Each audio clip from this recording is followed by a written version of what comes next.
can switch who you are. Who needs personality when you can switch who you are at the push of a button? S.E.T. Swish Kamala. That's right. Oh, hello, young lady. Quite a marvelous day, innit? Why does she talk so weird? Let me play with her. Well, hey there, little nugget. I'm going to be the first black female president of the United States of America. Man, this doll sucks. Accent Switch Kamala can emulate any accent you like, as long as it grants her credibility. Bonjour, tu aimes les croissants? Merde américaine. Guten Tag, Sie lieben ein Bratwurst? Ufta, ufta, ufta, da. Luke, I am your mother. S.E.T. Swish Kamala. That's right. But wait, there's more. All new Accent Switch Kamala comes with 2 bags of campaign money, a blind eye for illegal immigration, and her own multi-laugh 3000 generator. Laugh in every way possible.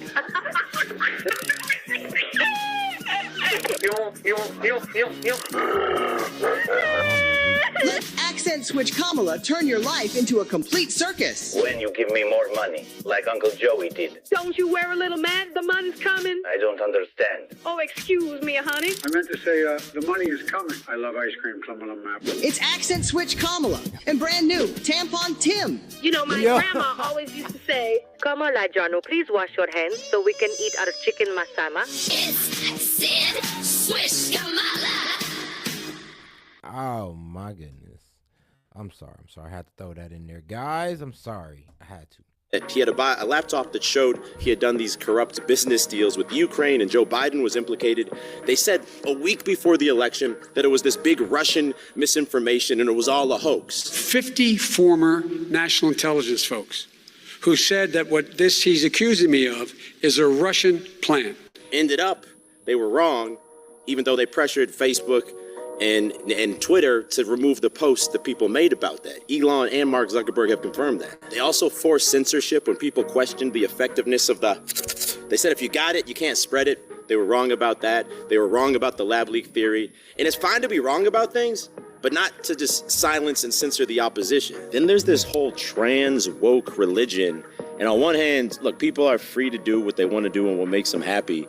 But when it comes to the children, like Tim Walz, Kamala's VP, he's in Minnesota promoting all of these things. He's got tampons in the boys' bathrooms of public schools, bro. And with a daughter around the corner, to me, it just seems fucked up. Like, I don't want people confusing my children. The border has been a disaster under Kamala and Biden. There's legitimately Venezuelan gangs that have taken over apartment buildings in the United States. It's a wild world we're living in. But the biggest issue I have is that, then, bro, when J.D. Vance was talking to that one reporter, she's like, why are you making a big deal of it? Just a handful of apartment complexes. And J.D. Vance was like, woman, it's a problem if it's just one apartment complex has been taken. It's a national problem if it's just one. The fact that there's a handful of them, you're just saying, oh, well, it's crazy. It's crazy work right now. Like, what are you saying? That's not a problem? that the Democrats have become the party of war and supporting these forever wars. Kamala's out here bragging that she has Liz Cheney and Dick Cheney's support. Republicans are supporting her. It's like, do we not forget that Dick Cheney is the mastermind that lied us into the illegal wars in Afghanistan and Iraq, talking about these weapons of mass destruction we never fucking found? For me, this is the biggest issue. It doesn't matter who you support in these different foreign wars in Gaza or Ukraine, for example. I'll never be okay with weapons bought with U.S. taxpayer dollars being used to slaughter innocent children. There's no reason or excuse that will ever make that okay. And it's even more disgusting because there's these U.S. companies that build the weapons, these military industrial companies that are getting rich off of these wars, and they're the ones controlling the politicians. So with that all being said, it's an easy decision for me. I'm going to be voting for Trump on Tuesday, and I'm curious. I want you to drop a comment below right now. If you disagree with me, tell me what. And I don't disagree with you, brother. Man, it's all good. It's all good. Trust me. I see where you're coming from. I see where you're coming from. But all right, man, let's get into this former House Speaker. Former Speaker of the House, man. Let's get right into it.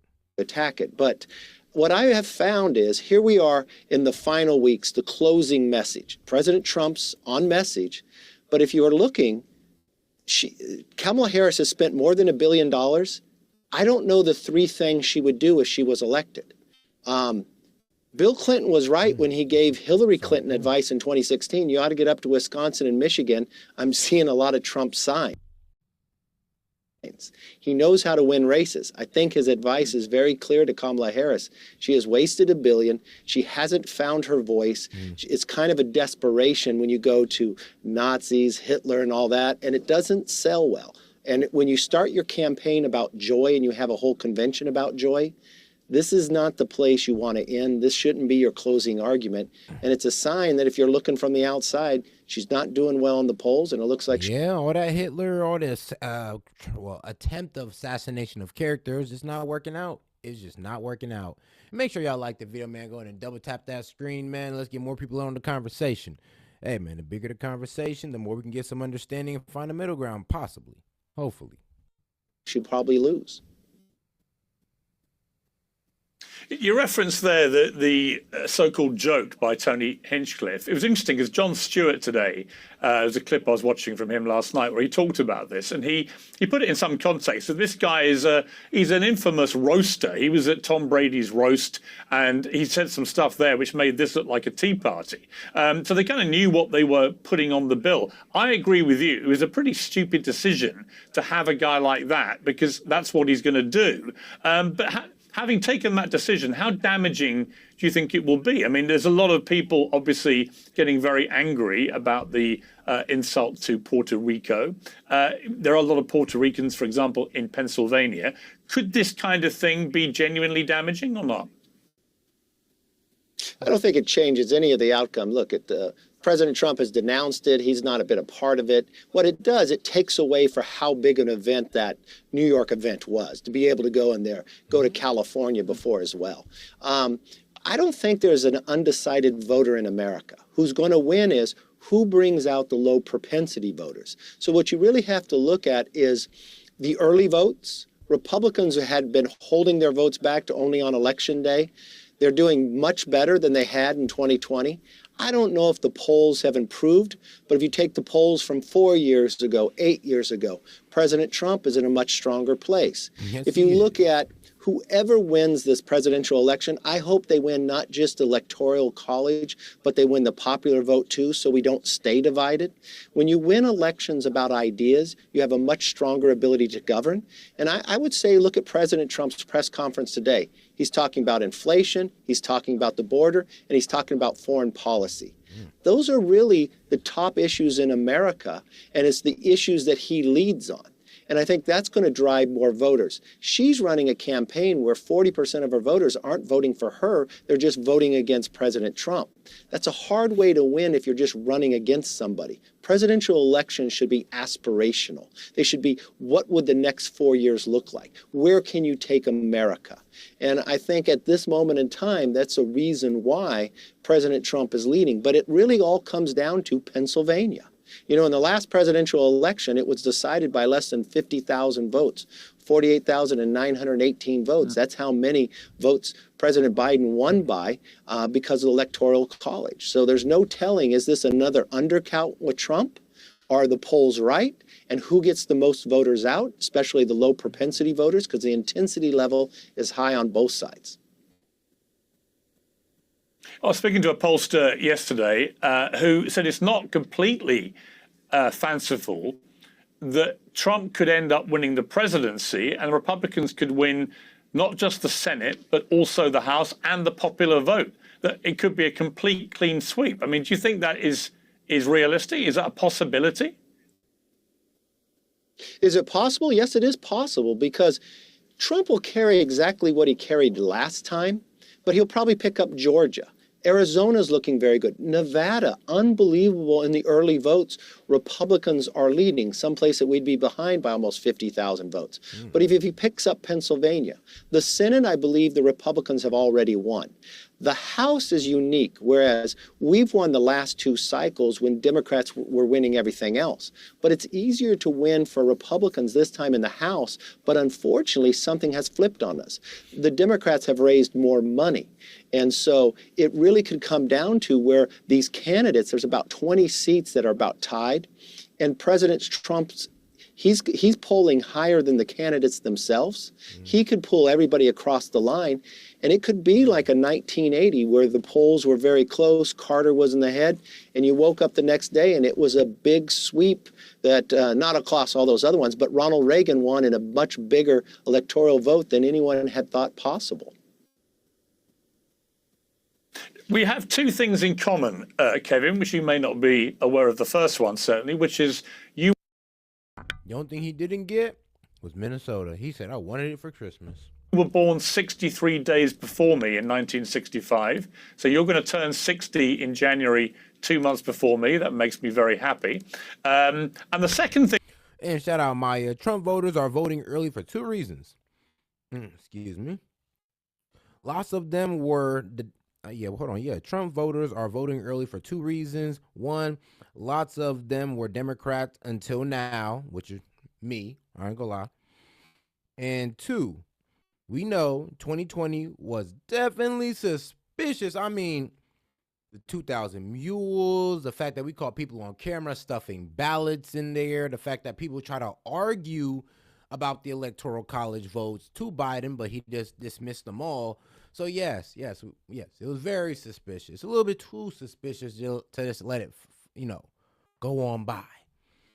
So make sure we're watching these, ballot boxes and all that good stuff, and watching these poll places, because you never know what they might try to pull on us in broad daylight. Thing we have in common is that after January the 6th, but whoever wins, it is what it is. You were very scathing about Donald Trump. I want to play a clip from you at the time, but then I'll explain why I'm in the same camp as you. So let's take a listen to this. I've had it with this guy. What he did is unacceptable. Nobody can defend that, and nobody should defend it. I wrote columns and said on air pretty similar stuff. I'd had it with him too. I thought that this was beyond the pale. I couldn't see any way back. And I thought that was the last we'd probably see of Donald Trump in political circles. I was asked yesterday in an interview with me by somebody, well, what made you change your mind?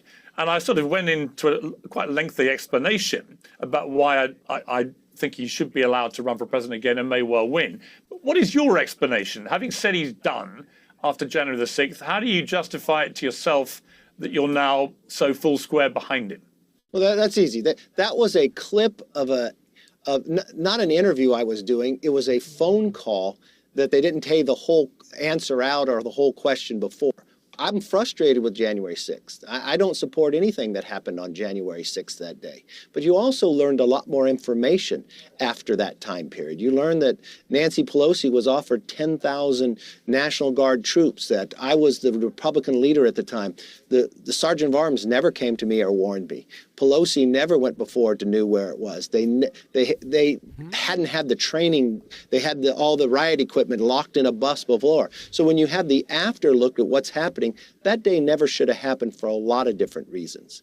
The thing I think about President Nancy Pelosi is on tape. Not even on tape. She's on video admitting to, we should have had that solved up. We should have had the National Guard there, but we didn't. We failed and all that good stuff. Yeah. To January 6th, she admitted culpability to that, where, we were being irresponsible. Trump, when you look at where America was, the standing in the world, and just the strength of America from an economy, from a border, from foreign policy. We've looked at the missteps in Afghanistan by Biden. We looked at 5 embassies being evacuated. Look at our base in Africa being given to the Russians. We're looking at inflation we haven't seen since the 70s, a wide open border. It's easy to see why President Trump's policies are so much stronger, and it also sees why President Trump is a more improved candidate this time, and he would be a more improved president, even how well he did the time before. If he loses, and it's hypothetical, obviously, but if he loses, would that be the end of MAGA as a controlling movement in the Republican Party? No, I think the policies about MAGA, Make America Great Again. Remember, that started with Ronald Reagan. But I don't think the movement just gets handed off to the next person. Trump is very unique. When he ran, no one gave him a chance. He had not run for any other office before. That's just what's. We all thought it was a joke. We was like, bro, this man's not really gonna win now. It's like, it's a joke. It's like, and we all thought it was a joke until he won. We're like, oh shit, he's the president. Okay, guys. Well, we were playing around with it. We underestimated the man. This is what happens. So unbelievable that he can rise up and become president running against 17 other people. You also see all the attacks he has taken, right? They try to put him in jail. They prosecute him. Everything they go after him. I don't know that anybody else has that willpower. The Republicans doesn't shift all the way back, but the Republicans are in a unique place. Like in the 1900s, they became a little more isolationist. I'm not that way. I think the president has united not just the Republicans, but all of America about the threats of China. You can't just give something away, what they've been able to steal. It's not the idea that we are capitalists. We believe in a free market, but we also believe in a fair market. You've got to let American products into your markets and can't just give America away that anybody can enter here. We all firmly have believed in an immigration system that actually works, but we believe in a safe border as well. I think those fundamental principles will stay, but I think we'll still continue to evolve and debate on the strongest of ideas. One of the criticisms of Trump is that, you've had all these people that work for him, including a number of generals, who've now come out and said he's a danger, he's a fascist, etc. When you add them all together, it's a large group of people that were right with him through his first term in office. And his critics say, look, if even the people that were around him, who were of this caliber, are all saying he shouldn't be allowed to be at the White House again, then he shouldn't be. What do you say to those people? Look, I have what I see from a lot in that first term. It's just like 10,000 hours. He had never served before, so he was just taking recommendations from people. It's not till his like a second year in office did he really get humming in the process of doing the job, understanding and knowing it. He knows it much better now, and he's got to have the right person work with him. And remember, he's trying to change an entire country that the whole establishment was working against him. No have we've ever seen when he's working with foreign leaders that they leak his phone calls, right? How do you build a relationship there? They create a whole fake Russia collusion part going after him the whole time he's trying to govern.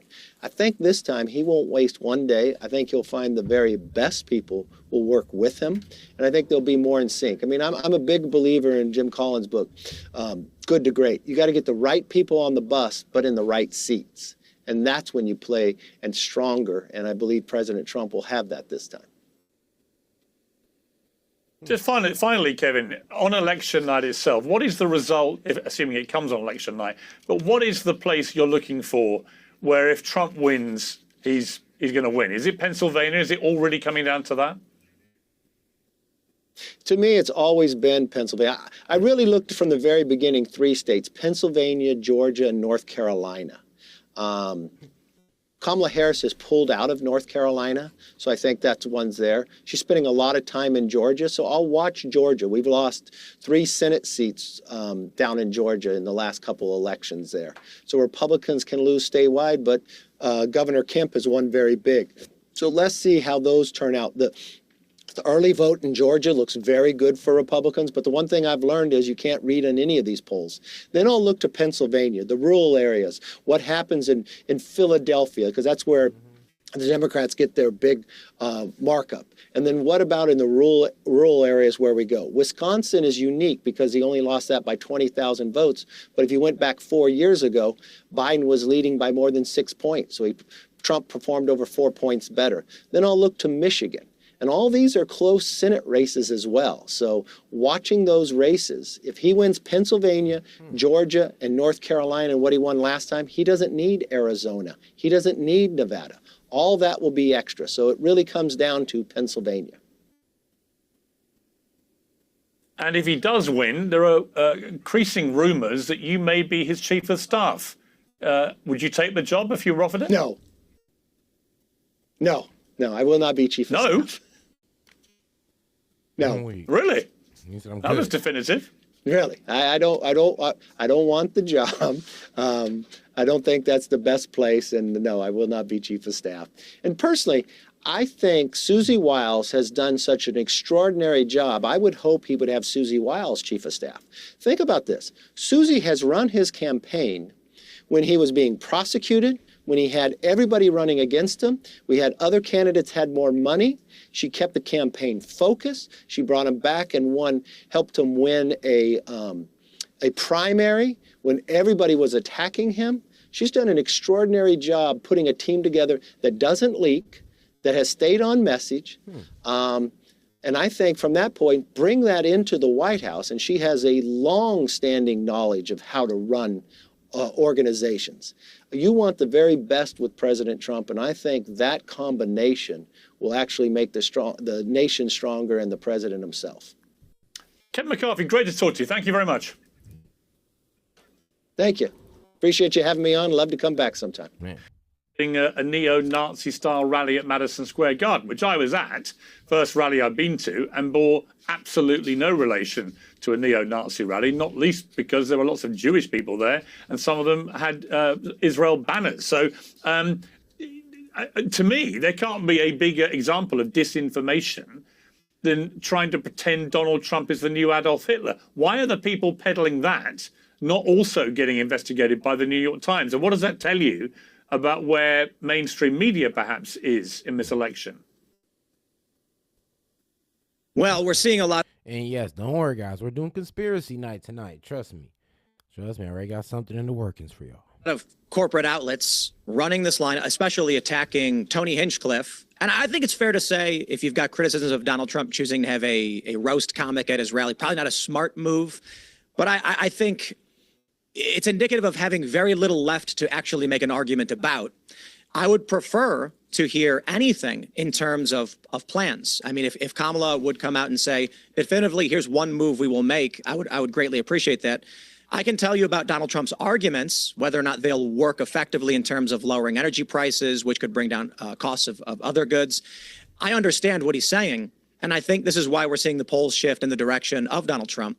Recently, there was a panel done, I believe it was Mark Halperin, where he asked undecided voters, and one guy just said he's suffering. Donald Trump just has such simple solutions. He's like, no tax on tips, no tax on overtime, drill, baby, drill. Let's get to fracking. Let's find a way to get this energy price lower. So, because let's be real, all industries need energy. All of them require electricity. I'm like, come on, we're using electricity right now. If we can make this lower, we save more money. Which means we net more in profit. Hitler fatigue or Hitler rhetoric fatigue, and many of the panelists all nodded in agreement that that's all they're saying.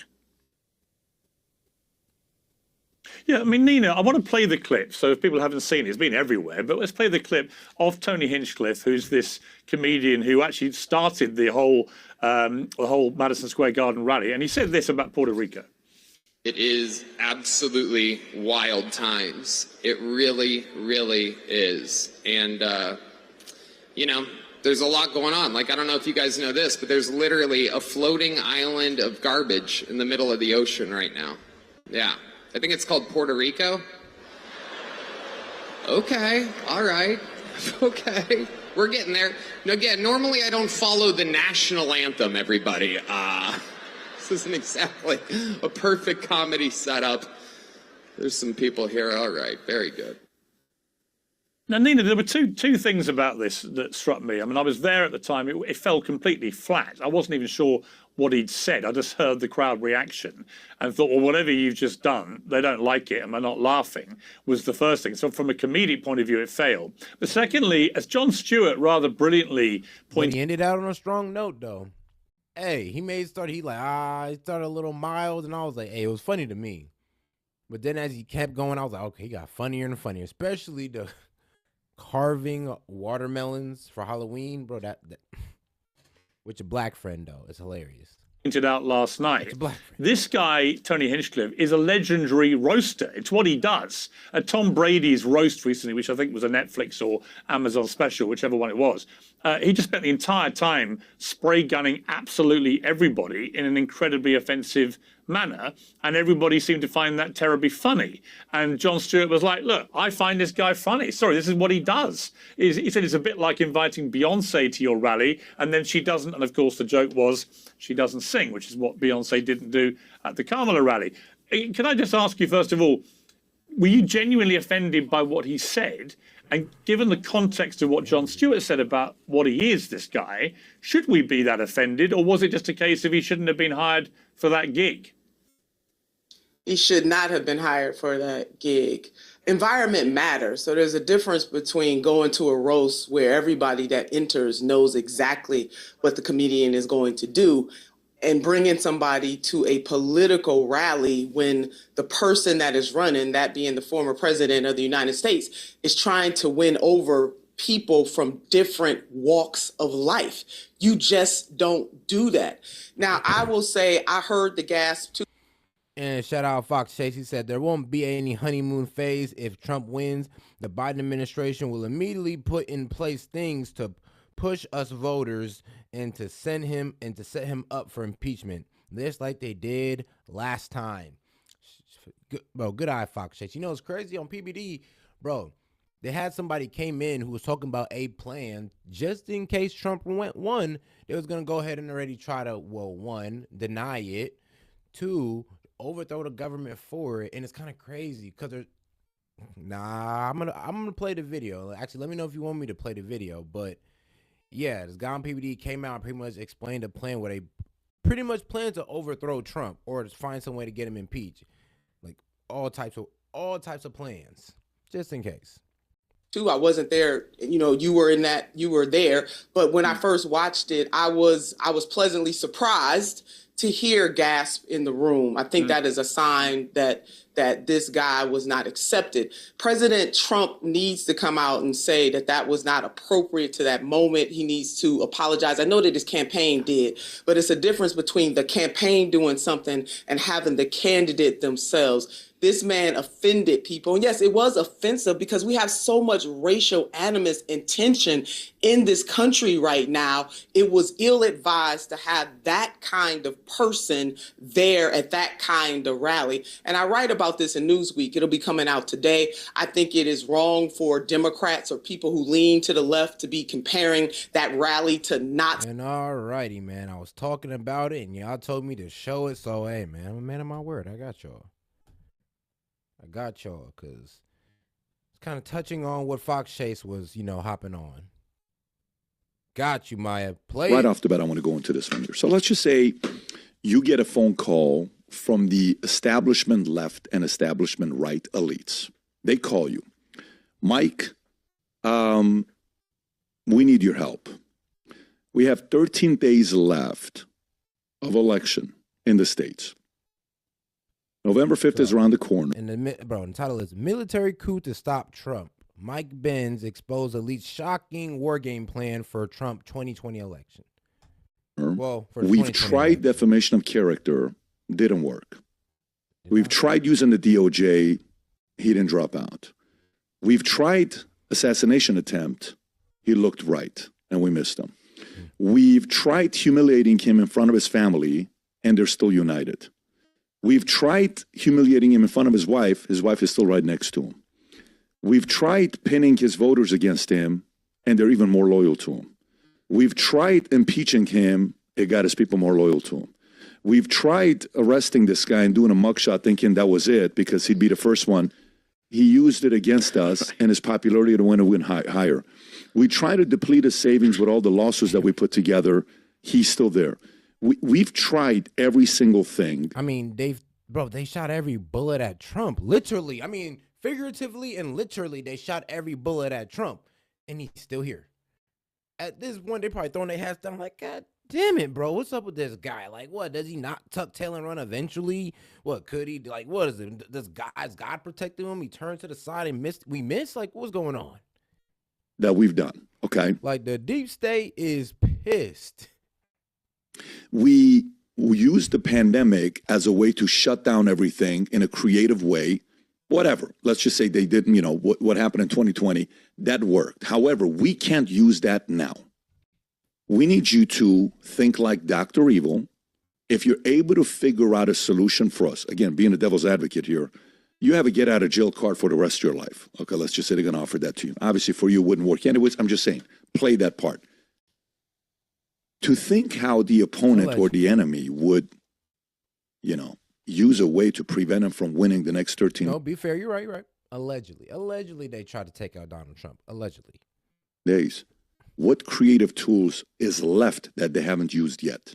Oh, well, there's so many. I mean, some of them are on the censorship side, but I would say at this point, with Elon firmly at the helm of X and with Zuckerberg actually loosening a lot of the censorship techniques and actually firing a lot of the established back channel connections that the blob, this sort of DOD, IC, State Department, and financial stakeholder complex that's against Trump is driving at.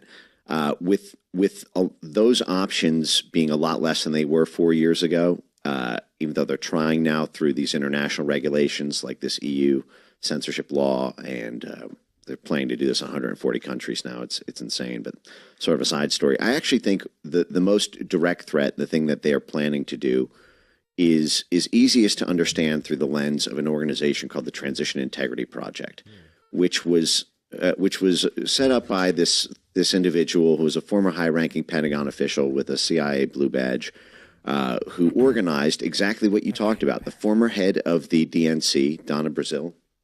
Yeah, that's the one. And if you run a search on my X handle for TIP, I can walk you through the actual screenshots showing this absolutely diabolical plan that they had for 2020 and that they've already wargamed for 2020. And shout out Mike G. Can you please explain tariffs one more time? No, Mike G, you know what? I can do you something better. But first, though, let me fast forward this a little bit. Here we go. But anyway, though, let me go ahead and, explain this whole tariff thing. Because a lot of people are a bit disingenuous about it. And if I tell them what it is, they're going to tell you, oh, you don't know what it is, even though I've done perfectly explained it countless times. So, shout out, man. Shout out. Shout out to PBD and them. Because he stays with the best explanations on these type of things. Deals that everybody else did. You're not going to like it. If you don't want to renegotiate these deals. Let's go. There's all these arguments over tariffs. Mark Cuban, no, it's it's the worst thing. You should never do it. Trump, my favorite word in the dictionary is tariffs. Everybody's talking about trade deficits, trade surplus. How the hell does this thing work out? I'm going to explain to you tariffs in a way that you can explain to anybody moving forward. You ready? Let's just say I am an accountant and I need referrals. I want you to give me clients because I need to grow my business. Let's say you sell auto insurance and we meet each other. We're friends. We're networking at a local Chamber of Commerce event. We say, hey, man, you give me one referral. I'll give you a referral. You want to kind of share some clients together? Let's do it. No problem. So all of a sudden, a month later, I've given you 5 referrals. You've given me 0. I have a referral deficit of -5. You have a referral surplus of +5. Trade deficit, trade surplus. You get the idea? Now, think about it if a year later, 5 years later, you and I are giving referrals to each other. I sit down and I look at the numbers and I said, wait a minute, Johnny, I've given you 1,100 more referrals than you've given to me. Do I look like a dummy to you? Why do I keep giving you referrals? And hopefully you get what he's saying here, right? Pretty much, and I'm just simplifying it for y'all. Look. We are buying more of other countries' products and they are buying of ours. We have no taxes or to little tariff tax on these imports from other countries, but they have high tariff taxes on ours that make our product unappealing by price. They do it to us, but we don't do it back to them. That's what Trump is talking about. And it's the fact that we're in a trade deficit with about, 85% of the countries we're in a trade deficit with. We are the country with the biggest trade deficit, but then y'all want to talk about, tariffs are bad. Okay, well, let's get more into this. You give me nothing in return. You're like, I take care of your clients when you send them my way. What's wrong with that? I show them, like, I want to make some commission. I'm not making any money on this deal. It doesn't matter. I'm taking care of your clients. That's exactly the relationship between U.S. and China. So you may be saying, Pat, why 1,100 referrals? What's the big deal? Here's what the trade deficit of U.S. with all the other countries worldwide is. If each referral equaled $1 billion, our trade deficit is 1.1 trillion against the rest of the world. We've given the rest of the world $1.1 trillion of business more than they've given us. What the hell are we doing in America? Is this what it is? Or we just give it? Not smart trade, I'll tell you that. We are not practicing smart trade. But let's go. Everybody business. And by the way, guess what country in the world has the highest trade surplus, who has taken more referrals than anybody else in the world? What country do you think that is? It's China. Do you know how much more? 823 billion more than they've given to everybody else. You know what China is saying? Hey, don't tell anybody, man. We just get, they keep sending us business and we don't need to send. They're not saying shit to us. Keep taking the money, and boom. Oh shit, this guy got elected. His name is Trump. This guy's problematic. He doesn't like this stuff. What do we do? Release a virus. Do this. What? Man, basically China was passing around like, yo, but everybody tap in with America, bro. They sweet on trade. They're selling out their own people just to get cheaper products, dog. You won't believe it. I wouldn't personally do it myself. I mean, this is how China's thinking. I would never, but hey, you can go there. The people will sit and bro, the people will literally buy our products, sell out themselves, and then guess what? They'll wonder why they have no jobs. It's crazy. It's the craziest thing. But let's all take advantage of them, though. Why? Well, while they're sweet. What do we do with all this stuff? Let's shut down the entire world so this guy doesn't get reelected. Oh my God, thank God all these other guys show up. What do we do with these guys now? That's the whole concept of tariffs, trade surplus, trade deficit, and why it's becoming a topic of discussion where Mark Cuban is reacting to it, Trump is reacting to it, and everybody else in business wants to really get to the bottom of it. If you get value out of this video, give it a thumbs up and subscribe to the channel. Let's take a look at the countries in the world that are leading in trade surplus and trade deficit. Let's first look at trade deficit to see who's doing a good job and who's not. If you look at deficit, I already told you who's at the top, which is us, but then look who's next after us. You'll see next is UK with 270 billion. They give referrals out more than they receive. Then it's India at 240. Then it's France, Turkey, Hong Kong. And if you don't think this trade deficit affects us, then you're being disingenuous. Japan, Philippines, Spain, really Egypt, Greece, all of these guys are not having anybody buy more from them. They're buying more from others than they're selling themselves. Look at the ones that have the leaders in trade surplus. If you notice this, China's obviously at the top. Who's second? Germany. 225. Quietly, they're selling 225 more. No one's talking about Germany. 225. I mean, well, Germany ain't causing too many problems no more. And then we have Russia over here just, quietly leading third place in, trade. And but yet, they're in such a bad place. I'm like, trust me, we're in a worse spot if we're talking about trade.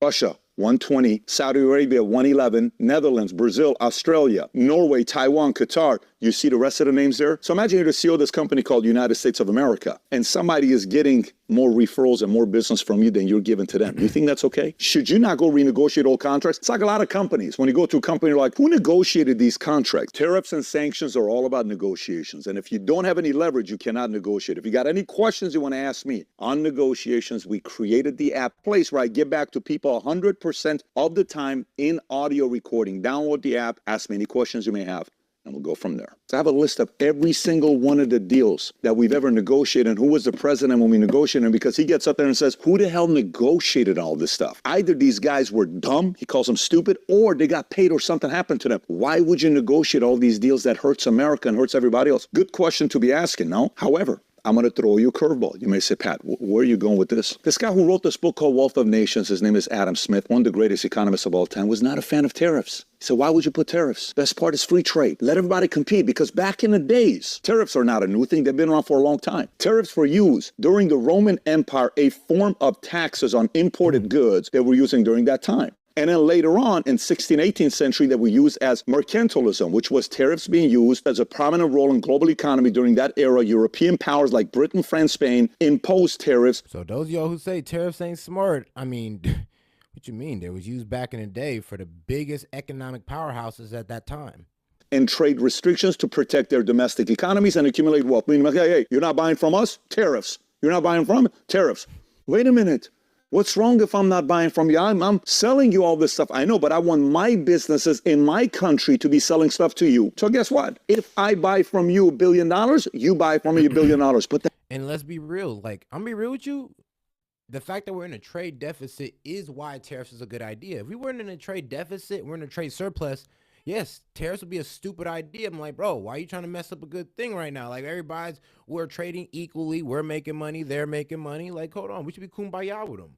But since we're in the negative, which means that we buy more of their products than they buy of ours, then yes, now this is where tariffs become a fantastic idea. That's not how it works. It's how it should work. Why can't we do that? Germany, $220 billion. We buy you Mercedes, BMW, all this stuff. Yes. How about you buy some cars of Ford? How about you buy some cars of Chevrolet? How about you buy some cars that we have here? No. We're okay with our cars. Why are we buying your cars? I'm sorry. Why are we sending all this business to you? Buy some other products from us to match the $220 billion. No, that's not how this works. Bullshit. We're giving you the money. Guess what? You don't want to do that? Here's tariffs. That's the leverage a president has. However, when Adam Smith came out and he said, in order to have free trade, tariffs disrupts it. Let everybody go compete because it causes the price of goods to go lower, which he's not wrong. Like when Toyota came in here in 1958, sold the first Toyota, and in 1972, Toyota sold 1 million Toyotas in a year. It's like, oh my God, we have to find a way to lower the prices. Ford says, we can't compete with these cars. They're cheaper, they're this, they're giving more miles per gallon. We got to make our cars better. So all these major companies in America that were like able to make all this money, oh man, this isn't a good thing. Why do we let Toyota come into America? Free trade, free trade, free trade. However, even Adam Smith says on 2 occasions we should use tariffs. Do you know what Adam Smith were the 2 occasions to use tariffs? Here's what he said. 1, defense of domestic industries essential to national security. Them call-ins is definitely happening tomorrow. And it's going to be between, either going to start at 8 or 8:30. Between that time. So make sure y'all get ready between 8 or 8:30. We're going to keep it going probably around to like 2 in the morning.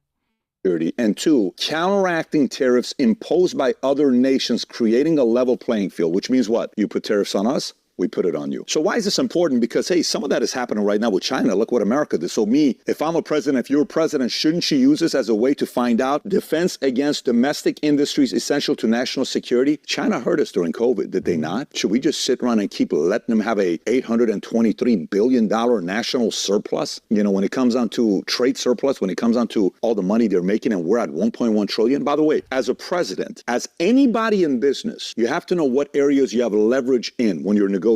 The tools of sanctions that Trump used against Iran, or the tool of tariffs that Trump used against China, that is a weapon in your arsenal. If their weapon is stealing IP from us, everything America built, they stole. Everything that you use in America, they stole and did it there. This is documented all over the place. So you want me to keep letting them do that and pass us up, and America becomes number 2 country in the world? Why should we stop competing? Should that be okay? By the way, so you have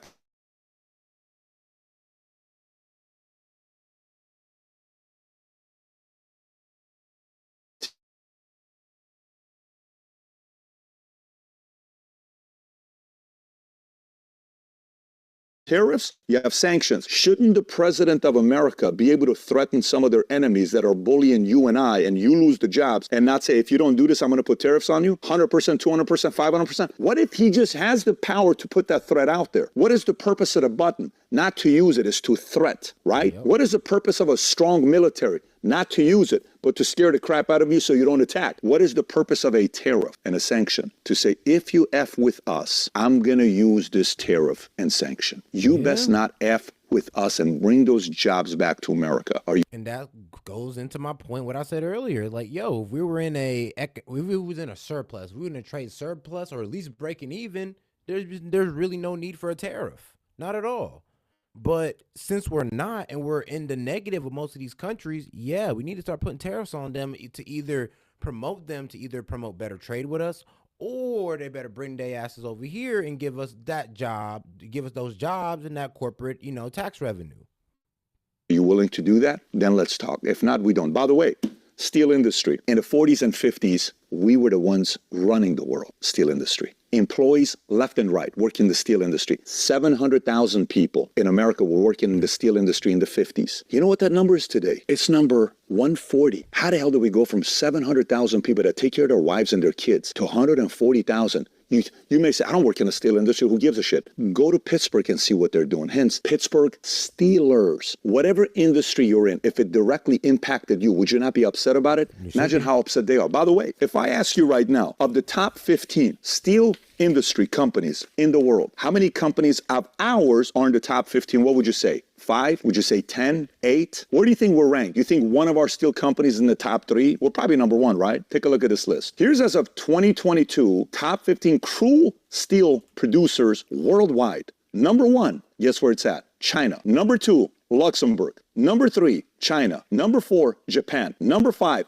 China. Number 6, China. Number 7, South Korea. Number 8, China. Number 9, China. Number 10, India. Number 11, China. Number 12, China. Number 13, China. Number 14, Japan. Number 15, India. And guess who's number 6? And that's the world's largest crude steel producers. Most of them are in China. And then here's all the way at the bottom, also all the way at the bottom with nuclear or whatever they want to call themselves. All the way at the bottom. Wait, how the hell are we all the way at the bottom? But we started this, like, whole Andrew Carnegie thing. Like, hold on, how are we the smallest producers? 16. Well, not US. the smallest, but how are we not the top? Like, that's confusing me. This chart always did confuse me. It's like back in the day, we were the top producer of steel, and all of a sudden we're not at least in the top 5. Like, I can understand losing number 1. I'm okay with that, but not being in the top 5 is ridiculous. We used to rule the world in steel. What happened? Oh, we gave the business out because it was cheaper. And we went from 700,000 hard-working Americans supporting their wives and their kids to 140,000. Go explain that to 560,000 people that were working in that industry, and now those jobs are in China. You know how many of the companies out of top 15 are China? Let's count. 1, 2, 3, 4, 5, 6, 7, 8, 9 out of 15. Are you competitive? Do you like to lose? I don't like to lose. Are you an American? Do you want your country to win, or do you want China to win when it comes down to this? Why? What happened to Andrew Carnegie Steel? What happened to us rocking it with this industry? Bad policies negotiated by weak negotiators helped China be 9 out of 15 worldwide. You want to know all the different negotiations happened and who the president was when this took place? I'll read them to you, and you go judge them, because it's not only one side, it's both sides. Ready? Yep. The USMCA, United States Mexico-Canada Agreement, happened in 94. You know who the president was? Bill Clinton. You know who went back and renegotiated? A guy named Donald J. Trump. Next one. The United States-Korea Free Trade Agreement. You know who negotiated in 2012? Barack Obama. Okay. You know who renegotiated that? A guy named Donald J. Trump. The Central American Dominican Republic Free Trade Agreement. You know who negotiated that? Bush. You know if there's been any negotiations? No. This was 2006, 2009. Australia-U.S. Free Trade Agreement, 2005. No renegotiations. This was under Bush. U.S. trade agreement with Bahrain, 2006, under George W. Bush. No renegotiations. Chile, Bro, U.S. this guy was just selling us out to the world. I mean, just pimping us out left and right to the world. I mean, I hope he got something from doing this, because we sure didn't. U.S. under President Bush, 2004, no new renegotiation. Colombia, U.S., 2012, Barack Obama, no new renegotiation. Israel, U.S. free trade agreement under Reagan, 1985, no new renegotiation. Jordan, U.S. free trade, 2001, Bill Clinton, no new renegotiations. Morocco, U.S. free trade, 2006, guess who was the president? George Bush, no new renegotiations. Oman, U.S. free trade agreement, 2009. I mean, there's so much bad deals, it would damn near take up like 3 months of your schedule to renegotiate all these. At this point, like, yo, we have so many bad deals out there. It's like, yeah, it would take a while to renegotiate all of them. Bush. On top of dealing with all the problems in our country alone. No new renegotiations. Panama, U.S., 2012, Obama, no new renegotiations. Peru, are you getting bored already? Peru, U.S., 2009, George W. Bush, no new renegotiations. Singapore, U.S., 04, Bush. What do you think? No new renegotiations. You think maybe there's an opportunity for a new person to get hired and said, hey, this is such and such colony on behalf of U.S. and the President of the United States. I'm flying out to you guys next week. We are no longer going this deal that we have, or else we're going to put a tariff on you. I have the breakdown here, out of all the countries that we have surplus and not deficit. You know how many countries it is? Argentina, 5 billion, barely any. Chile, 6 billion. Brazil, couple. Colombia, couple. Nigeria, 1. Egypt, 3. And a few others. Mexico, negative surplus. Canada, Ireland, China. So when Trump says he want to apply tariffs across the board, this is why. Because we're in negatives a whole lot, actually. Hold on. So let's talk about the guys we do good business with, which is barely. So, all right, we do decent business with Colombia, Brazil, Argentina, and Chile. All right. But Venezuela, we're in negative. Hold on, we're negative $7.2 million in trade, which means, yeah, we buy more of their stuff than they buy of ours, obviously. Couple, Colombia, couple, Nigeria, 1, Egypt, 3, and a few others. Mexico, negative surplus. God damn. Canada, Ireland, China. Like, bro, do y'all not see this? We are in a negative surplus with majority of countries. So when he says across the board that it's needed, Well, he's not lying because everybody's kind of getting their way with us right now. China, India, Taiwan, Japan. I'm calling every one of these guys and I'm going on the road to say, we are renegotiating these deals that everybody else did. You're not going to like it. If you don't want to renegotiate these deals and you buy stuff from us, you in America building this stuff, there's a tariff being put on you. This can either be a very easy conversation with you. It can be a very tough conversation with you. What would you like to do? I would like to come to your place. We have a great conversation. I'd like to try your food. I'd like to learn more about your culture. I'd like to walk away saying you're a country that we're going to do business with for decades to come. But if you think for a second we're going to continue this, things are going to be very rough for you and your economy the next 4 years. How would you like to approach this? Guys, shout out Maya. Excellent breakdown. Love learning new info. Of course, man. That's what we try to. We try to provide real infotainment. Appreciate it. No problem. We're on our way. My team will call your team. Let's book lunch and dinner. I need a full day with all your decision makers. We'll see you guys soon. That's tariffs. That's trade surplus. That's trade deficit. The next time. Because, bro, they're like, God damn it, hold on. We still want to make our money with y'all. But, yeah, I mean, we got to come through here. We got to renegotiate because apparently y'all over here tariffing the hell out of our products, but we're not doing the same to y'all. Say less. Okay, well, what if we do the same thing? And we start, and let's be real, yeah. If they don't play ball, and they will miss out on the profit, and it will raise prices on foreign goods. Or now whatever America gets, mainly from America, those prices will stay the same. But in terms of, I would say cars and other products you can think of that we get outside, yeah, those may see a price rise. If these companies don't want to play ball, it's going to be for the good, or we're going to lose our industries, we're going to lose our corporations, and we're going to lose jobs. And we just don't need that. We don't need them. We do not need those problems. Okay, guys? Like, come on. Kamala or Trump supporter, we can all agree we just don't need those problems. You'll see. Okay, so, well, that's one of the screenshots right here where, so in this simulation, they had Donna Brazile, the former head of the DNC, part of your scenario, and Michael Steele, the never-Trump former head of the GOP, who are both a part of this war game. And you'll see who personally role-played Joe Biden in this 2020 election coup simulator war game was none other than John Podesta, the Hillary Clinton campaign manager, who was then promoted to run the largest slush fund in the entire federal government of the Biden White House, in charge of $375 billion in climate funds, personally role-playing Joe Biden. So if you keep scrolling, actually, I'm going to show you exactly what I'm talking about. And this is, I think, going to be shocking to a lot of people if you haven't seen this before. But scroll down. Okay, so that's the thread right there. So if you,